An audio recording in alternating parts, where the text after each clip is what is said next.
can Satan hear my thoughts, right? This is a question that I had always kind of pondered when I was in like high school era.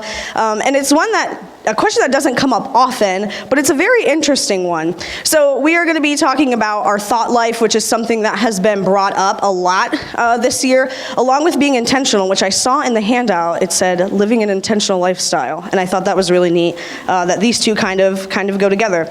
But to answer the question, if Satan can hear our thoughts, we need to understand and unpack three things. We need to look at who Satan is, we need to look at the characters of God, and then we also need to look at ourselves and human nature. So I had always assumed that Satan could read my mind because of just things that would kind of pop up into my brain, like intrusive thoughts almost.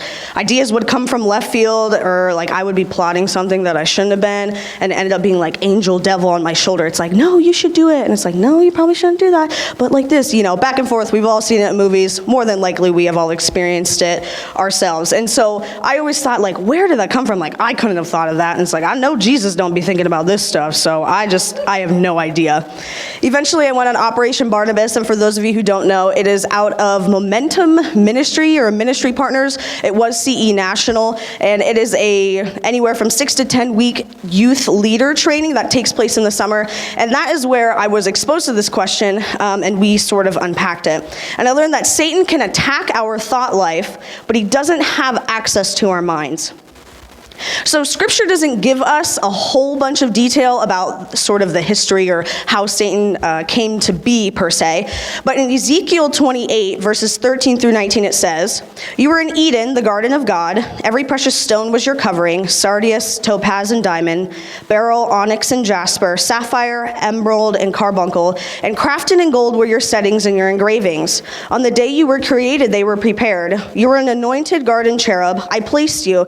You were on the holy mountain of God. In the midst of the stones of fire you walked.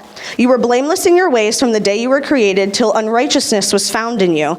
In the abundance of your trade you were filled with violence in your midst, and you sinned.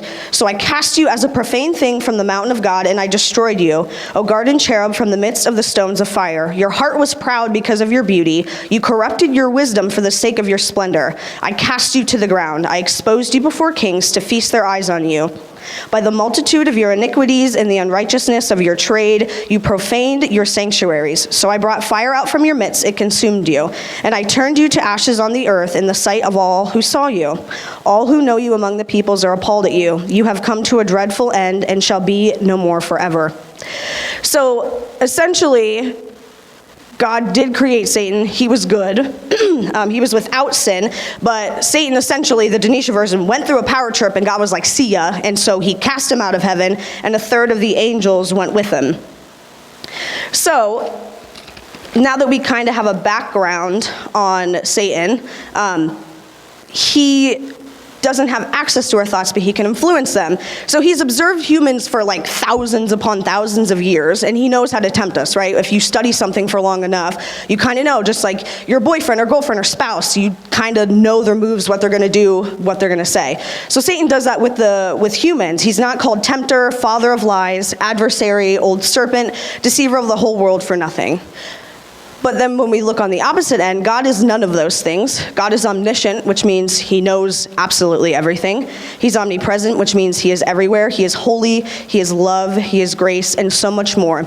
And when we take a look at Scripture and the ways he's shown his love for us, he's always pursuing us, not just so we get into heaven, just so we can check the box and say, oh, I'm kind of saved from the fire, but he wants us to have an intentional relationship with him.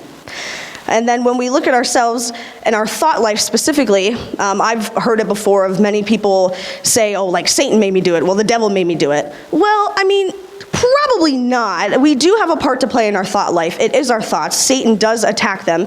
He doesn't have access to them, but we have this sin nature that's constantly pulling ourselves toward ourselves. When I was in college, I went to a local church, and I heard the sort of picture analogy of we have a mirror, right? There's a mirror in front of us, and we always want to face that. We always want to go toward ourselves, and what does Dyneshia want? And what does Dyneshia think?